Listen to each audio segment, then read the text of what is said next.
Como eu disse, o pastor Jonatas está a pregar na Figueira da Foz. Peço que os irmãos orem por ele e pela volta deles para casa mais tarde. E hoje nós terminamos a exposição do livro de 1 Timóteo. Nós começamos essa exposição antes das férias, demos continuidade no último domingo e hoje a terminaremos. E esperando que Deus tenha gravado em nossos corações alguns ensinamentos importantes dele. Para que a gente lembre um pouco de tudo aquilo que a gente falou, eu vou fazer um rápido resumo de algumas passagens chave de 1 Timóteo em cada capítulo, para que a gente tenha isso em mente e seja fresco ainda para que terminemos agora os últimos versículos com algumas mensagens que Paulo quis transmitir a seu discípulo bem frescas. No primeiro capítulo da carta, Paulo alerta Timóteo quanto ao cuidado com as falsas doutrinas e quanto à necessidade da ênfase no Evangelho da graça de Jesus Cristo. É nesse capítulo que Paulo diz: esta palavra é digna de confiança. Cristo Jesus veio ao mundo para salvar os pecadores, dos quais eu sou o principal. 1 Timóteo 1,15. No segundo capítulo dessa carta, Paulo fala sobre o dever de intercedermos pelas autoridades e também por todos os homens. Fala também dos deveres das mulheres cristãs. É nesse capítulo que ele escreve as seguintes palavras: porque há um só Deus e um só mediador entre Deus e os homens, Cristo Jesus, homem. 1 Timóteo 2,5. No terceiro capítulo, Paulo fala acerca dos deveres dos bispos e diáconos. Nesse capítulo, Paulo escreve as seguintes palavras: sem dúvida, grande é o mistério da fé. Aquele que se manifestou em carne foi justificado no Espírito, visto pelos anjos e pregado entre os gentios, crido no mundo e recebido acima na glória. 1 Timóteo 3,16. No quarto capítulo da carta, Paulo escreve acerca da apostasia dos últimos tempos e também sobre a fidelidade na diligência do ministério. Nesse capítulo, Paulo escreve palavras que são incentivo para muitos jovens que aspiram ao ministério e têm amor por servir ao Senhor. Ele diz: ninguém te menospreze por seres jovem, mas procura ser exemplo para os fiéis na palavra, no comportamento, no amor, na fé e na pureza. 1 Timóteo 4,12. No quinto e penúltimo capítulo da carta, Paulo fala acerca dos idosos, das viúvas e dos presbíteros. Nesse capítulo ele ensina a Timóteo que os pecados de alguns homens aparecem antes mesmo de serem julgados. Os de outros são descobertos depois. Da mesma forma, as boas obras aparecem com antecedência e as obras más não podem permanecer ocultas. 1 Timóteo 5, 24 e 25. Chegamos então ao sexto e último capítulo. Na semana passada, o pastor Jonatas fez a exposição dos versos 1 a 10, onde Paulo avisa a Timóteo sobre os problemas, os perigos da cobiça e da avareza. Vimos que um dos versos que o apóstolo escreveu a seu discípulo foi: porque o amor ao dinheiro é a raiz de todos os males, e por causa dessa cobiça, alguns se desviaram da fé e se torturaram com muitas dores. É importante que nós tenhamos esse verso bem vívido em nossas mentes, porque a continuação, os versos que nós leremos hoje, que vão do versículo 11 ao versículo 21, continuam nesse mesmo intento. Eles continuam nessa ideia de alertar a Timóteo ainda sobre os problemas da busca desenfreada por lucro e por riqueza. Eu peço que os irmãos já abram suas Bíblias em 1 Timóteo 6, versos 11 a 21, imagino que já estão abertas. Vamos orar antes de fazer a leitura do texto, pedindo que Deus abra nossa mente e nosso coração para que a palavra dele faça morada em nós e que nós sejamos de fato transformados por ela. Senhor Deus e Pai, obrigado por esse dia, obrigado por mais uma oportunidade que temos de prestar culto ao Senhor. Ó Deus, que o nosso culto não seja apenas dominical, que nós constantemente vivamos prestando culto a Ti, ó Pai, que nós vivamos em adoração ao Senhor. Que aquilo que nós fazemos em comunidade aqui no domingo seja um reflexo daquilo que nós vivemos durante a semana, ó Pai. Que esteja longe de nós a ideia de que o domingo serve para carregar as baterias, ó Pai. Que esteja longe de nós a ideia de que é no domingo que nós temos uma farta refeição e durante a semana nós vamos aproveitando aquilo do que nos alimentamos no domingo. Que nós continuamente busquemos alimento dia após dia, Senhor. Pedimos, ó Pai, que o Senhor venha e ilumine nossa mente, que o Senhor venha e abra o nosso coração, que o nosso coração seja como um solo fértil para a tua palavra germinar e que dê fruto, e que esse fruto, Senhor, seja visto no teu evangelho sendo pregado e espalhado por Portugal e por toda a Europa, e que o teu nome, Senhor, volte a ter primazia nesse continente, Senhor. Que o teu nome, Senhor, seja glorificado e exaltado em cada país desse continente, Senhor. E que vejamos, ó Pai, joelhos dobrados a Ti. É o que pedimos no nome santo de Jesus Cristo. Amém. Façamos a leitura, então, de 1 Timóteo 6, 11 a 21. Mas tu, ó homem de Deus, foge dessas coisas e segue a justiça, a piedade, a fé, o amor, a constância e a mansidão.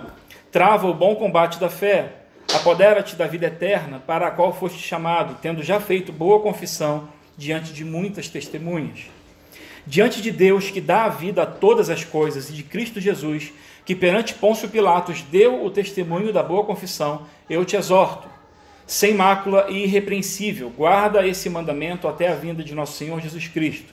Ela, no tempo próprio, manifestará o bem-aventurado e único soberano, Rei dos reis e Senhor dos senhores, o que possui ele somente a imortalidade e habita em luz inacessível, a quem nenhum dos homens viu nem pode ver. A ele seja honra e poder eterno. Amém. Ordena aos ricos deste mundo que não sejam orgulhosos, nem ponham a esperança na incerteza das riquezas, mas em Deus, que nos concede amplamente todas as coisas para delas desfrutarmos. Que pratiquem o bem e se enriqueçam com boas obras, sejam solidários e generosos. Com isso acumularão um bom tesouro para si mesmos, um bom fundamento para o futuro, para que possam alcançar a verdadeira vida. Timóteo, guarda o tesouro que te foi confiado, evitando as conversas insignificantes e profanas e as objeções do que falsamente se chama conhecimento. Alguns se desviaram da fé por professá-lo. A graça seja convosco.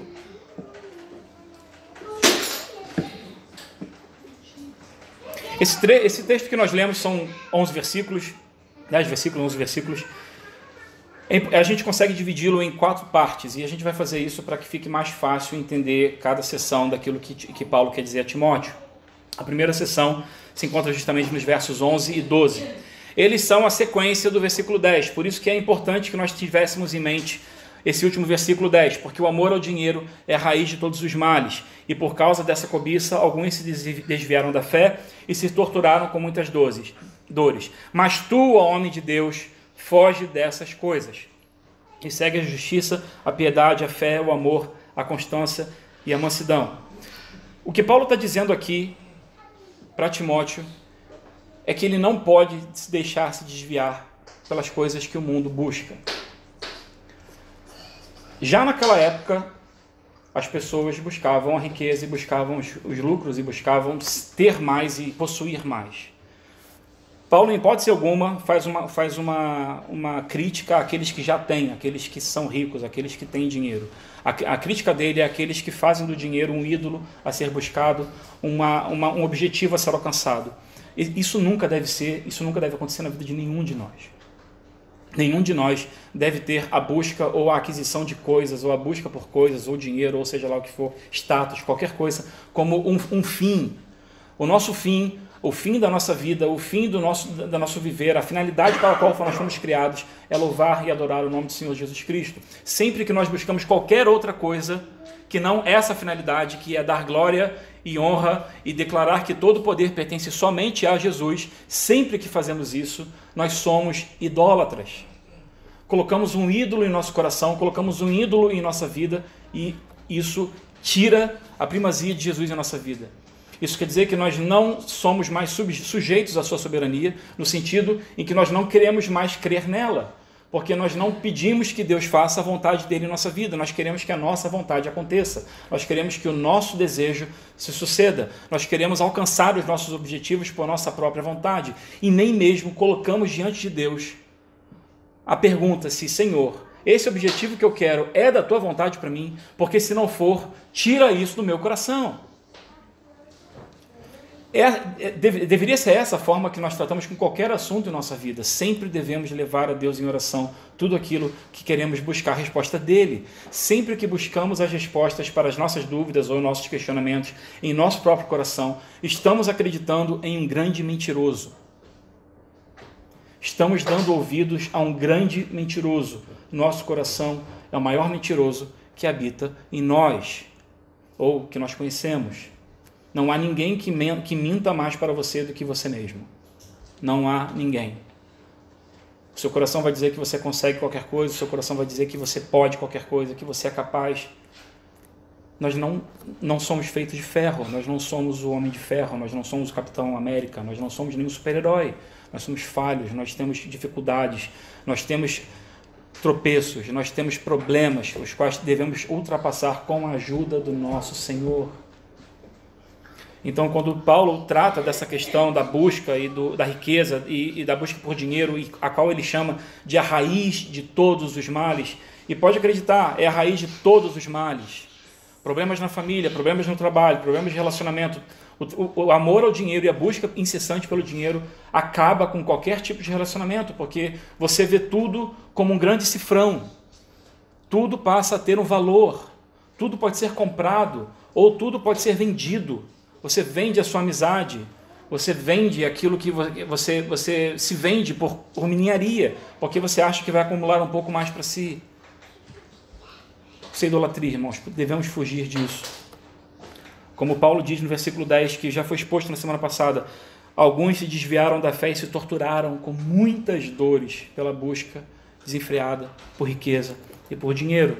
Mas Paulo dá uma alternativa a Timóteo. Ele fala que há um tesouro maior do que o próprio dinheiro. Ele diz isso. Ele diz, foge dessas coisas às quais ele se referiu anteriormente, que são dinheiro, e segue a justiça, a piedade, a fé, o amor, a constância e a mansidão.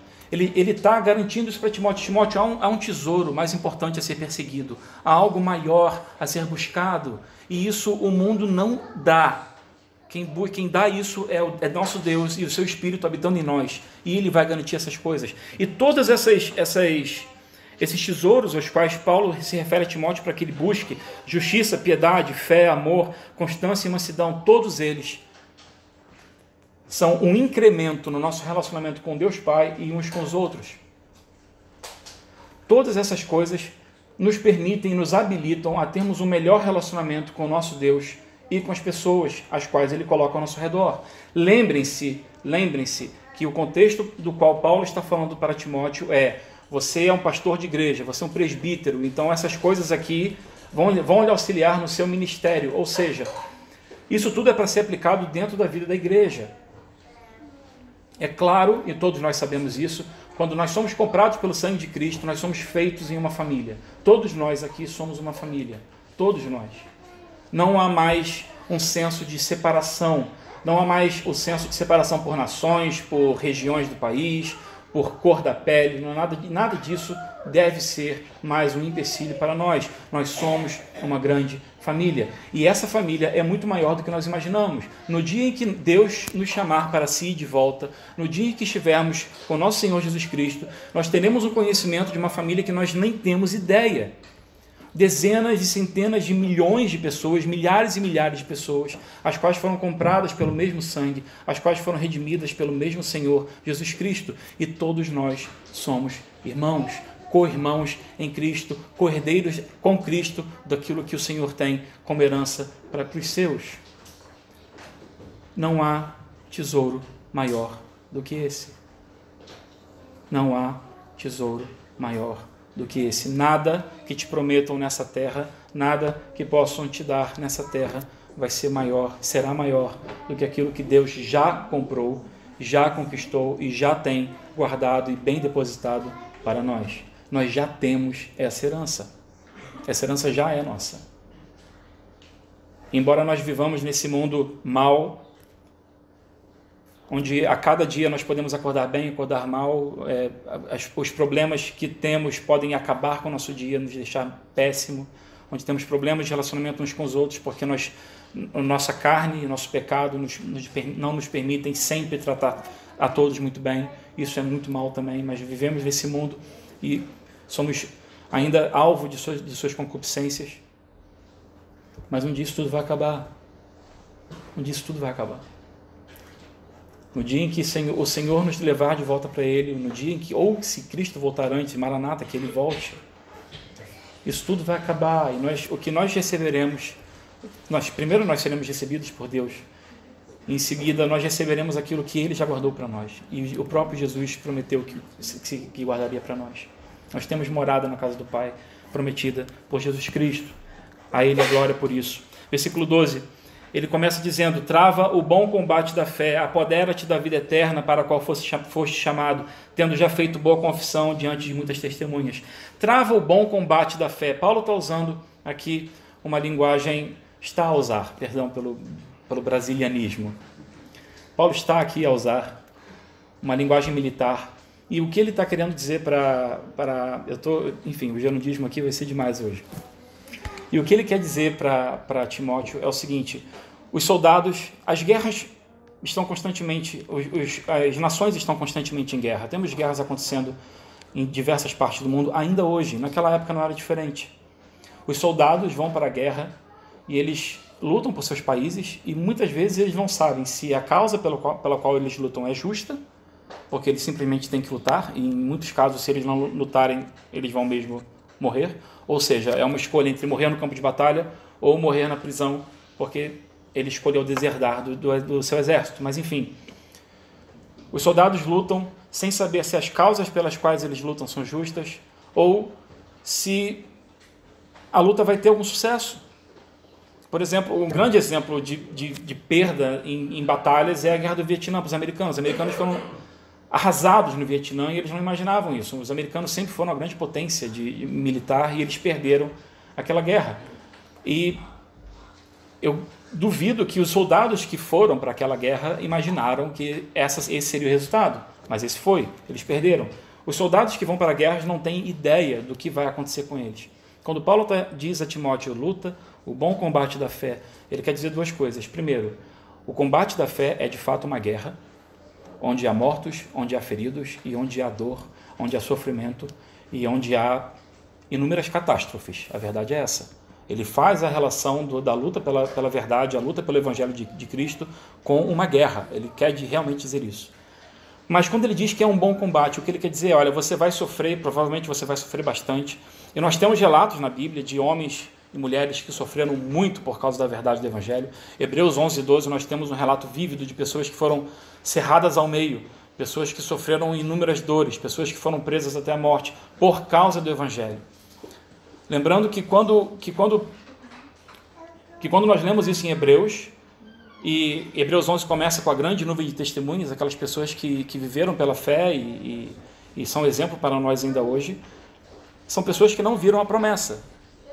São pessoas que não viram a consequência da promessa, mas ainda assim se apegaram àquilo que tinham de mais importante, que era a palavra de Deus. Nós devemos fazer a mesma coisa.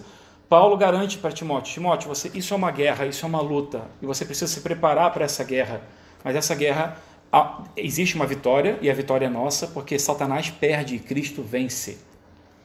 Nós já sabemos disso de antemão. Nós entramos em guerra já sabendo o resultado dela. Não há guerra melhor para ser lutada do que essa. Porque mesmo que você morra no meio da guerra, você sabe que a sua morte não é em vão. E aquilo que você vai fazer, o seu papel na guerra também não é em vão.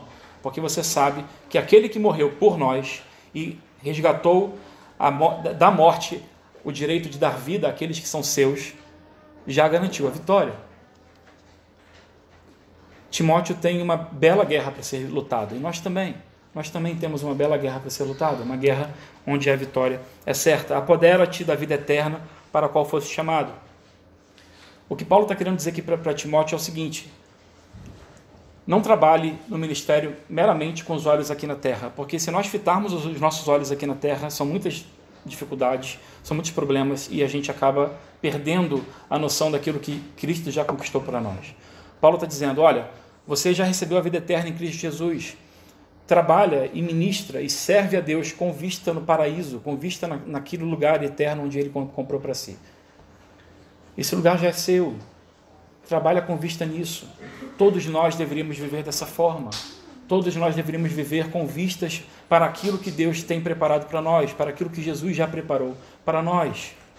Porque manter os nossos olhos fitos aqui nessa terra é uma desgraça. É uma desgraça. São problemas e mais problemas, são dificuldades e mais dificuldades, e a gente parece que não tem nem fôlego para sobreviver a tudo aquilo que o mundo joga em nossas costas. Mas quando nós conseguimos olhar acima das ondas do mar, acima daquilo que nos impede de respirar direito, nós conseguimos ter um vislumbre daquilo que Cristo conquistou para nós, e aquilo que Cristo disse: eu vou preparar morada para vocês, porque na casa do meu Pai há muitas moradas. Eu vou antes e vou preparar esse lugar para vocês. Se nós conseguimos viver, ministrar e servir ao nosso Senhor, seja onde quer que nós estejamos, seja no púlpito de uma igreja, seja no banco da igreja, seja no louvor, seja com as crianças, não importa. Todos nós devemos viver com vistas nisso. Essa mensagem é de Paulo para Timóteo, que é um pastor, mas isso não quer dizer que essa é uma mensagem única para ministros. Essa é uma mensagem para todo crente. Paulo está ensinando a Timóteo aquilo que ele deve transmitir para a igreja. Lembre-se disso. Isso não é uma carta, isso não é um manual do ministro, isso não é um manual de como se portar como pastor. Isso é, olha, Paulo, Timóteo, eu estou te mandando essa carta aqui para você aprender como se portar para a igreja, o que a igreja deve aprender também, como eles devem viver. Então, tenhamos isso em mente. Apoderemos-nos da vida eterna, tomemos posse da vida eterna, que não foi conquistada por nós mesmos, foi conquistada por Jesus Cristo, e para sempre está garantida. A segunda sessão dessa leitura vai dos versos 13 a 16, vamos ler novamente essa sessão. Diz o seguinte: diante de Deus, que dá a vida a todas as coisas, e de Cristo Jesus, que perante Pôncio Pilatos deu o testemunho da boa confissão, eu te exorto, sem mácula e irrepreensível, guarda esse mandamento até a vida de nosso Senhor Jesus Cristo. Ela, no tempo próprio, manifestará o bem-aventurado e único soberano, Rei dos reis e Senhor dos senhores, o que possui, ele somente, a imortalidade e habita em luz inacessível, a quem nenhum dos homens viu e nem pode ver. A ele seja honra e poder eterno. Amém. Paulo, ele para um pouco de falar sobre os problemas, e ele vai voltar a falar sobre novas ordens de Timóteo para aqueles que são membros da igreja, para falar de como e da forma como Timóteo deve guardar tudo aquilo que ele aprendeu até agora, todos os ensinamentos que Paulo transmitiu a ele. Ele começa dizendo: diante de Deus que dá vida de todas as coisas. A gente lê isso em Gênesis. Deus criou todas as coisas e sobrou o fôlego de vida a todas as coisas. E de Cristo Jesus, que perante Pôncio Pilatos deu o testemunho de boa confissão. O que Jesus fez diante de Pôncio Pilatos? Jesus admitiu e confirmou para Pôncio Pilatos que ele era o rei e o Messias. Ele era rei e Messias que haveria de vir. E da mesma forma que, ao fazer isso, Jesus estava assinando o seu decreto de morte perante Pôncio Pilatos e perante aquele povo. Quando Cristo dá a sua vida por nós, ele faz isso para que nós tenhamos vida. Então nós temos uma referência a Deus Pai, que criou todas as coisas e com seu sopro deu vida a toda a criação. E nós temos uma referência a Cristo Jesus, que ao entregar a sua vida, nos dá a sua vida. Ao entregar a vida, Jesus nos deu vida eterna.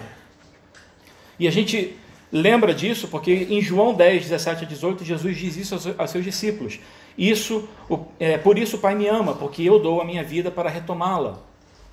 Jesus, quando deu a sua vida, ele sabia que só ele poderia tomá-la de volta. Ninguém poderia tirar essa vida dele. Ninguém a tira de mim. Eu a dou espontaneamente. Tenho autoridade para dá-la e para retomá-la. Essa ordem recebi do meu Pai. Ou seja, o Pai que dá a vida a todas as coisas e o fôlego de vida a toda a criação, ordena que o Filho dê a sua vida para que possa retomá-la e assim garante a vida aos seus. Deus garantiu vida a nós através de Cristo Jesus.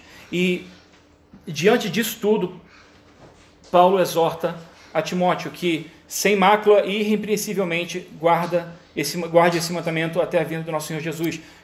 Timóteo deve ministrar àquela igreja e servir no seu ministério de forma irrepreensível e de forma imaculada.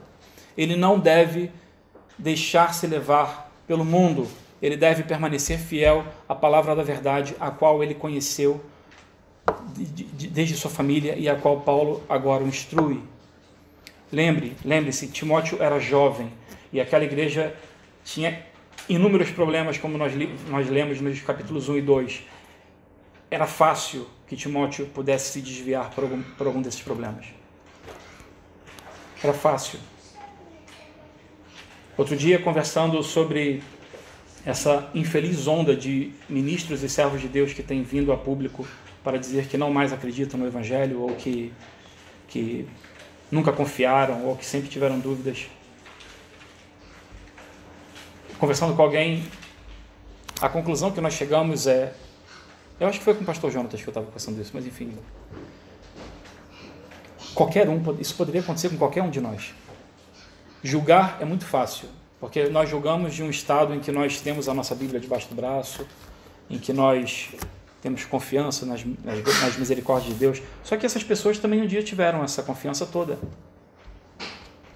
Essas pessoas que vêm a público e dizem que não creem mais em Deus, elas um dia também estiveram nesse local de confiança, de que confiavam nessas verdades. Isso pode acontecer com qualquer um de nós, qualquer uma pessoa dentro dessa sala, qualquer pessoa dentro de qualquer igreja, qualquer líder, qualquer pastor, qualquer líder denominacional, enfim, qualquer pessoa está suscetível a isso. É bem complicado quando a gente se coloca nesse lugar de isso poderia ter acontecido comigo. Porque a gente precisa de humildade, e essa vai ser uma das exortações que Paulo vai dar a Timóteo mais tarde. Nós precisamos ser humildes. Então, Paulo insta e pede a Timóteo que ele guarde esses mandamentos todos que tem recebido de forma imaculada e de forma irrepreensível. Tem uma música de uma banda que acho que só o Paulo conhece aqui, que é o Tourniquet, uma banda de heavy metal cristão, enfim. E ele tem uma letra deles que diz o seguinte: um homem não tropeça se ele estiver de joelhos. Em determinado ponto da letra ele diz: o homem não tropeça se estiver de joelhos. É muito fácil sermos altivos no Evangelho. É muito fácil andarmos em um lugar de altivez no Evangelho. É fácil porque nós cremos que temos a eleição, que temos a salvação, temos as promessas, nós temos tudo isso. O mundo é um lugar de perdidos, eu sou salvo. É fácil andarmos nesse local de altivez. Mas se nós aprendemos qualquer coisa com os puritanos, e se nós aprendemos com qualquer pessoa que esteve ligada à Reforma Protestante em 1517, nós aprendemos que a oração é a base da vida de qualquer pessoa, a oração é a base da vida de qualquer cristão. Então, quando a gente pensa que o homem não tropeça quando ele está de joelhos, é que o homem não tropeça quando ele está orando, quando ele ora incessantemente, quando ele se coloca diante de Deus, prostrado diante de Deus, em reverência diante de Deus, submisso ao Senhor. Quando a gente se coloca nessa posição de humilhação e humildade perante o Senhor, nós não olhamos aqueles que caem com um olhar altivo. Nós olhamos com um olhar de amor e oramos pela vida deles para que eles voltem ao senso e à razão e entendam novamente a razão da esperança deles. Porque, irmãos, Spurgeon dizia uma coisa muito, muito interessante. Ele dizia: olha, a salvação a gente não pode perder, mas é comum que nós... Peço desculpas. A salvação nós não perdemos, nós podemos perder a alegria da salvação. Talvez esses homens tenham perdido a alegria da salvação deles. Não deixemos espaço para que o diabo roube do nosso coração a alegria daquilo que Cristo conquistou por nós. Não deixemos esse espaço. Então, guardemos esses mandamentos. Essa é uma ordem que Paulo dá a Timóteo, mas é para todos nós. Guardemos esses mandamentos, guardemos esses ensinamentos de forma irrepreensível e imaculada. Não adicionemos nada a eles. Essas ordens, é tudo aquilo que a gente lê nesse livro. Não precisa ser adicionado nada, nada precisa ser acrescentado aqui. É suficiente. Esse é um dos pilares da Reforma Protestante, só a Escritura, somente a Escritura, somente a Palavra de Deus. Não precisamos de mais nada. Podemos ler bons livros de autores evangélicos, podemos ler bons livros de qualquer autor, na verdade, mas nada se acrescenta à Palavra de Deus. Não precisamos acrescentar nada a ela. Não há necessidade de acréscimos. Continuando. Guarda esse mandamento até a vinda do nosso Senhor Jesus. Essa vinda, no tempo próprio, ou seja, não há como adiantarmos a vinda de Cristo. Nenhum homem do presente, do passado ou do futuro sabe quando Cristo voltará. Não há especulação, não há por que especularmos. E isso é uma informação importante, porque se nós vivermos dentro de uma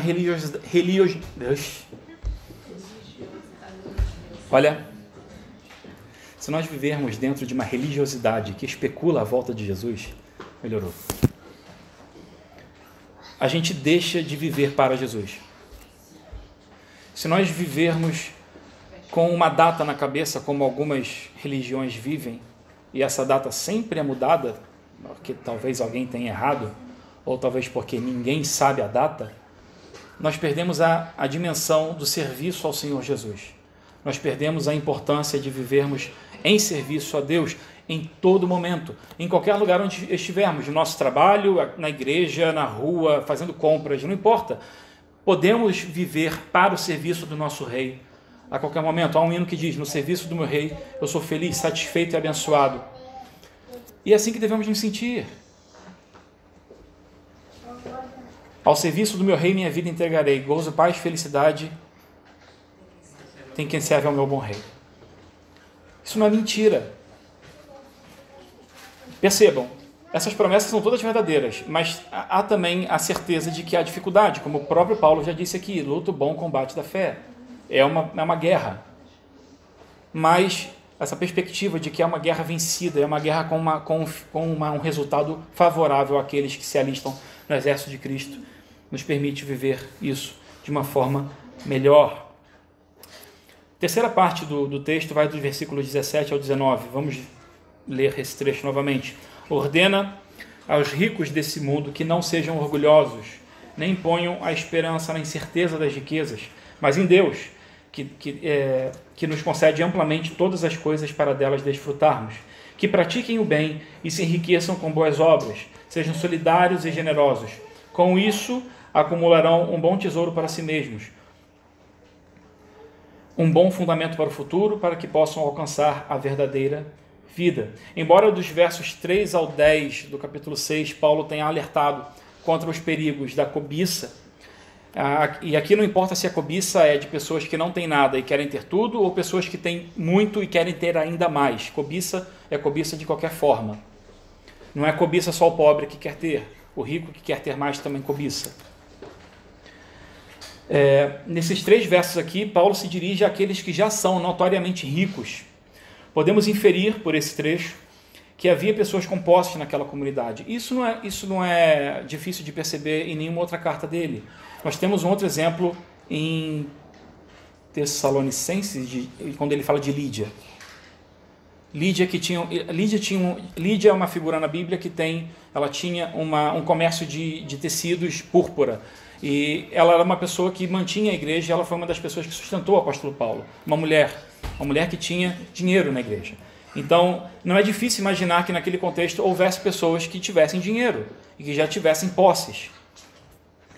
Fica claro que pela forma como o apóstolo escreve, ele não está condenando ter riquezas. Em hipótese alguma, ele condena ter dinheiro. O que ele condena é quando a pessoa deposita a esperança dele no fato de ter dinheiro. É a mesma questão da pessoa que deposita a esperança dela em buscar ter dinheiro. É idolatria. Voltamos ao problema da idolatria. Voltamos ao problema de termos outros ídolos em nosso coração e termos uma busca por algo que não vai trazer felicidade, não vai resolver nossa vida. Jesus diz eu não vou lembrar a referência agora de cor, mas alguém vai com certeza me ajudar, de que vale o homem ganhar o mundo e perder sua alma. Não adianta, de que vale juntar para vós, não juntei para vós tesouros na terra, onde a traça e a ferrugem corroem, mas ajuntei para vós tesouros no céu, onde nem a traça, nem a ferrugem corroem, porque de que vale o homem ganhar o mundo e perder a sua alma. Esse ensinamento que Paulo diz aqui para Timóteo ecoa essas palavras de Jesus. Aos ricos desse mundo, olha só, vocês que têm dinheiro, sejam liberais com as suas posses. Ofertem, sustentem, ajudem aqueles que não têm, porque vocês não vão levar nada disso para depois. Não há como levar isso para a vida seguinte. Como os faraós, que eram enterrados com todas as suas riquezas, com seus animais, com servos às vezes. Não tem como levarmos isso para lugar nenhum depois. Tudo aquilo fica aqui para ser usado pela família, que vai ganhar alguma herança. Se quiser deixar herança, ótimo, deixe herança. Ou para ser usado por alguém, ou para que o Estado tome-se de volta. A questão é, isso não será levado para lugar nenhum. Então, aqueles que têm posse, a ordem de Paulo não sejam orgulhosos, nem ponham a esperança nem certeza das riquezas. As riquezas, assim como a pessoa conquista a riqueza, ela pode perdê-la. Há pessoas que vivem de investimentos. Investimentos podem dar errado. Investimentos nem sempre têm 100% de segurança. Só caderneta de poupança tem, e nem isso rende bem. Ou seja, nem isso é certo. No mundo de investimentos se fala de negócios de risco, negócios com um risco mais elevado. Isso é tudo incerto. Isso é tudo incerto. As riquezas não trazem garantia de nada. Você ter algo, você ter dinheiro, não é uma garantia de nada na sua vida. Mas deposite a sua esperança em Deus, que nos concede amplamente todas as coisas para delas desfrutarmos. Se Deus concedeu riquezas, utilize as riquezas. Use a riqueza para o seu benefício, para o benefício da igreja, para o benefício daqueles que estão ao seu redor. O acúmulo só demonstra a idolatria do nosso coração. A gente tem esses programas na televisão falando de acumuladores, pessoas que qualquer coisa acumulam e tem a sua casa lotada de lixo, basicamente. Isso é uma idolatria. A pessoa perde a vida, a pessoa acumula tanta coisa nos cantinhos dos quartos e das salas e das arrecadações, e a pessoa perde a sua vida. É exatamente assim que funciona com o nosso coração. Nós vamos enchendo o nosso coração, cada átrio, cada parte do nosso coração, figuradamente falando, porque também podemos encher de gordura o nosso coração, mas aí é outro caso. Mas figuradamente falando, nós enchemos o nosso coração de pequenas coisas que vão acumulando espaço e acumulando espaço. E quando nós percebemos, Jesus não está lá. Estou falando de uma forma bem pentecostal, mas eu quero que a ideia seja transmitida. A idolatria tira Cristo do seu trono, que é o nosso coração. Há um trono em nosso coração. Há um trono em nosso coração. Que só uma pessoa deve se assentar, e é Jesus Cristo. Não é nossa família, não é nossa esposa, não é seu marido, não é seu filho, não é sua filha, é Jesus Cristo. Porque uma vez que Cristo esteja sentado no trono que há em nosso coração, nós teremos uma perspectiva melhor de como lidar com todas as outras coisas. Conseguiremos lidar com as coisas de uma forma um pouco melhor. Paulo também insta no versículo 18 que pratiquem as boas obras e sejam solidários e generosos. Talvez esse seja o verso mais complicado para quem tem muito dinheiro. Primeiro, quando ele fala de praticar as boas obras, e aqui no versículo 19 ele vai falar sobre o acúmulo de tesouros em lugares especiais. Ele não está dizendo em hipótese alguma que a prática de boas obras traz a salvação para qualquer pessoa. Todo cristão deve praticar boas obras. Todos nós devemos praticar boas obras. Isso é uma condição sine qua non do cristão. Você não é cristão se você não pratica boas obras. Ponto. Cristo transformou a sua vida. Cristo mudou o seu coração. Cristo transformou a sua mente de forma que você quer praticar o bem para outras pessoas. Não é igual aquele filme Corrente do Bem, essas coisas assim. Não é muito mais do que isso. É muito mais do que isso. É se interessar genuinamente pela vida das pessoas. Eu não sei se o filme tem o mesmo título aqui em Portugal. Enfim. Eu não sei nem qual é o nome do título do filme em inglês. Devia ter pesquisado, porque foi agora um improviso aqui. É um filme em que uma pessoa faz o bem para outra e o filho da moça morre. Enfim. Qual? Paid Forward. Ok, não sei qual é o título em português, mas... é com Kevin Spacey.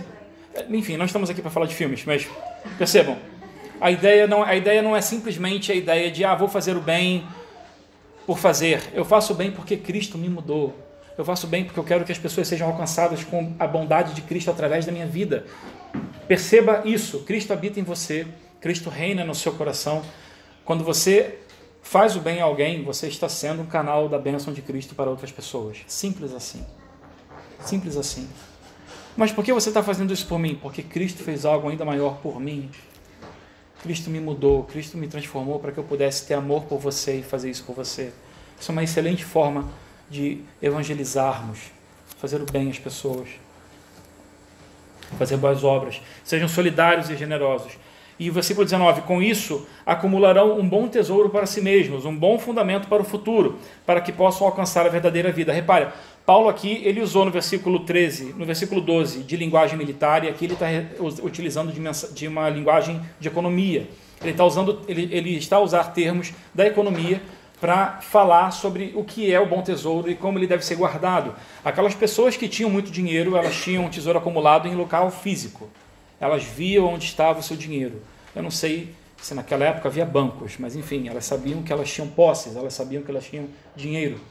O que Paulo quer dizer é, olha só, existe um tesouro muito maior, e a gente sabe disso porque ele falou isso no verso 11. No verso 11 ele fala qual é esse tesouro. Segue a justiça, a piedade, a fé, o amor, a constância e a mansidão. Ele já nos diz qual é esse tesouro. Então, olha, façam boas obras, sejam generosos, sejam solidários, e assim vocês acumularão um bom tesouro para si mesmos. Olha que ironia.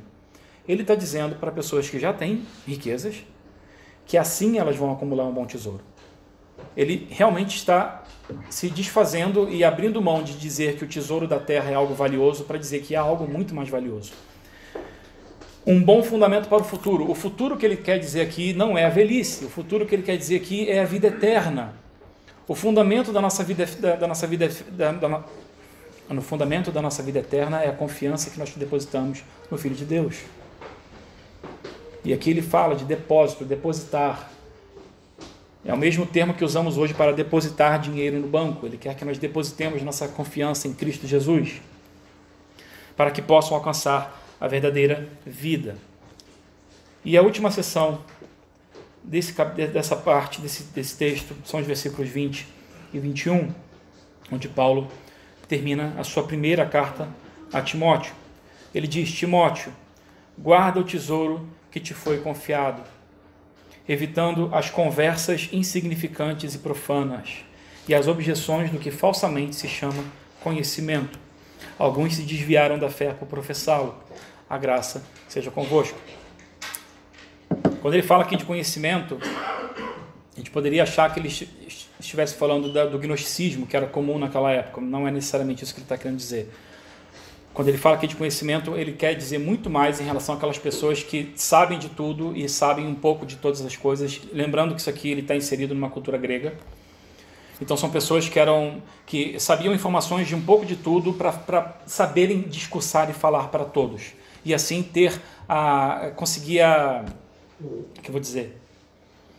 agradar a todas as pessoas. Como você tem um pouco para dizer a respeito de tudo, você agrada a todas as pessoas, e sendo assim, você desagrada ao Senhor Jesus. Olha, você vai buscar esse conhecimento, você vai buscar essas conversas profanas, você vai buscar essas conversas insignificantes, você vai buscar agradar a todas as pessoas, e você vai desagradar o autor da sua vida. Ele começa essa ordem para ele começa esse conselho para ele dizendo: guarda o tesouro que te foi confiado. Ele já tinha dito isso.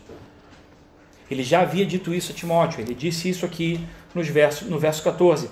Sem mácula e irrepreensivelmente, guarda esse mandamento até a vinda do nosso Senhor Jesus Cristo. Aqui ele de novo diz: guarda o tesouro que te foi confiado. Qual é o tesouro? O tesouro é a palavra de Deus. A Timóteo foi confiado o tesouro da palavra de Deus para que pregasse aquelas pessoas. Guarda esse tesouro. Guarda esse tesouro como bom fundamento da sua vida. E evita buscar agradar a todas as pessoas com as suas palavras. Quando você guarda a palavra de Deus em autoestima, você não tem como agradar a todas as pessoas. Você vai falar coisas e vai pregar coisas que serão de desagrado para alguns. Importa muito mais agradar a Deus do que agradar aos homens. Importa muito mais agradar a Deus através da fidelidade à sua palavra do que agradar aos homens. Então, afasta-se desse tipo de conhecimento, afasta-se desse tipo de conversa, afasta-se disso, porque alguns se desviaram da fé por professá-lo. Pessoas haviam abandonado a fé na tentativa de agradar a todos. Você tem algo que é sólido em suas mãos e na tentativa de agradar a todos, você vai tirando alguns elementos que sabe que vão desagradar algumas pessoas. Você vai lapidando aquilo e ao invés daquilo se tornar um diamante, aquilo se torna em pó e você não tem mais como segurar aquilo. Você não lapidou o diamante, você não lapidou a palavra de Deus quando você tirou alguma coisa dela. Você transformou ela em pó. E o pó não agrada a ninguém e o pó não agrada ao Senhor. nesse caso aqui, o pó do que se tornou a firmeza da palavra nas suas mãos, não agrada ao Senhor. Algumas pessoas se desviaram da fé por professá-lo. E novamente, com essas notícias que temos tido, de pessoas que têm apostatado da fé, abandonado a fé, muito provavelmente porque tentaram durante muito tempo agradar tantas pessoas que foram deixando de ter firmeza na palavra de Deus. Oremos por essas pessoas, para que elas voltem à consciência de que o Senhor Jesus é o Senhor da vida delas. Em hipótese alguma, as tenhamos meramente como apóstatas, eu odeio a eles, devemos afastá-los de nós e morte a eles. Não. Essas pessoas merecem a nossa oração, a nossa piedade, a nossa misericórdia. Oremos para essas pessoas. E o apóstolo termina a sua carta dizendo: a graça seja convosco. Ele não diz apenas a Timóteo, que a graça seja a Timóteo. Ele está querendo realmente dizer que a graça seja com a igreja. Paulo pastoreou essa igreja durante algum tempo. Paulo conhecia algumas das pessoas às quais receberiam essa carta. E ele tinha essas pessoas em mente. Lembrando que quando Paulo dá testemunho a respeito dessa igreja, ele diz que algumas pessoas ele buscou e ia uma a uma falando do evangelho. E com choro, ele diz isso, com lágrimas semeamos o evangelho entre vós. Paulo trabalhou e amou muito aquela igreja, amou muito aquela cidade. E quando ele escreve para Timóteo, uma carta para Timóteo, ele se despede para a igreja. Esse é o amor que o apóstolo tem para aquela igreja. Ele não está se despedindo apenas de Timóteo. Ele está se despedindo daquela igreja. Essa é a primeira carta que Timóteo recebe de Paulo em seu ministério. A outra, é só virar a página. Incentivo todos a lerem. E como nós temos feito em todos os nossos sermões, é importante que nós apliquemos aquilo que nós aprendemos para nossas vidas. Mas eu queria fazer de uma forma um pouco diferente hoje. Geralmente nós temos pontos, nós temos um primeiro ponto, segundo ponto. Eu queria fazer uma aplicação geral de tudo aquilo que nós lemos, tanto no resumo que eu dei no início da mensagem, quanto também nesses versos. Talvez você, ou eu mesmo, ou qualquer um de nós, talvez nós não nos enxerguemos como Timóteo. Claro, Timóteo foi pastor daquela igreja, foi um presbítero daquela igreja durante algum tempo, foi discípulo de Paulo. Talvez a gente não se enxergue como ele. Talvez nós nos vejamos apenas como crentes que vêm à Bíblia, que vêm à igreja, leem a Bíblia, amam Jesus e cuidam de suas famílias. Talvez, quando nós pensemos em nós mesmos como cristãos, esse seja o escopo daquilo que nós imaginemos de nós. Olha, eu vou à igreja, eu leio a Bíblia, eu amo a Jesus e eu cuido da minha família. Isso é o que eu faço. E talvez a gente leia essa carta e também a segunda carta e a gente pense, é bom que o pastor e os líderes da igreja estejam bem atentos àquilo que Paulo está dizendo para Timóteo. Ou seja, a gente transmite a responsabilidade do entendimento da carta para outra pessoa e não assumimos para nós mesmos. Mas, irmãos, nada poderia estar mais distante da verdade. Como eu disse, Timóteo recebe uma carta de como ele deveria instruir a igreja. Nada do que está nessa carta não é aplicável à vida de cada um de nós. Nada. Não é só Timóteo que deveria fugir da busca incessante por riquezas. Não é só Timóteo que deveria ficar preocupado de como o presbítero deve se portar, porque Timóteo sairia daquela igreja e a igreja deveria saber como se portariam seus próximos presbíteros. As pessoas todas devem saber como lidar com a informação do livro. A Bíblia é para todos nós. Um dos grandes benefícios da Reforma Protestante foi que nós tivéssemos a palavra de Deus traduzida em nossa língua. Não estamos lendo latim. Embora algumas traduções para o português pareçam bastante com o latim. Mas, enfim, temos o livro de forma acessível a todos nós. E todos nós podemos lê-lo, todos nós podemos aplicá-lo e todos nós podemos tirar dúvidas a respeito dele com bons livros, com o nosso pastor, com nossos líderes, com amigos que têm estudado a palavra de Deus, que têm se aplicado a isso. Todos nós podemos viver de forma condizente com as palavras desse livro. Nós devemos aplicar isso às nossas vidas. Todos nós devemos perseguir a humildade e não o orgulho. Todos nós devemos perseguir viver integralmente a mensagem de Cristo.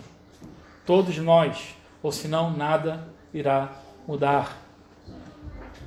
nada irá mudar em nossa vida, nada irá mudar em nossa sociedade, e nós sempre estaremos a orar: Senhor, transforma nosso país, leva o nosso país, cobre o nosso país de teu sangue. Mas se não partir de nós, nada vai mudar. Nada vai mudar. Nenhum avivamento começa sem que haja um intenso interesse pela palavra de Deus e por oração. Isso não acontece.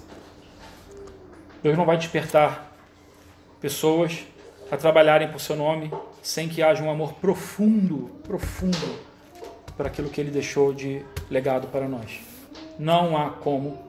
Queremos que Portugal seja transformada, o país seja transformado, sem que nós mesmos não sejamos transformados pelo poder da palavra de Deus. Um dos conselhos que Paulo dá a Timóteo: tome posse da vida eterna. Nós devemos tomar posse da vida eterna.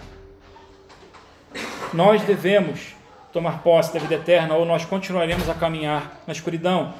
Ou nós lutamos o bom combate, sabendo que o prêmio e a vitória são certos, ou lutaremos o dia a dia como mais um no mundo, como mais uma pessoa, seguindo uma engrenagem que exaure nossas forças, que rouba a nossa alegria e que nos torna em murmuradores. É exatamente isso que Satanás deseja.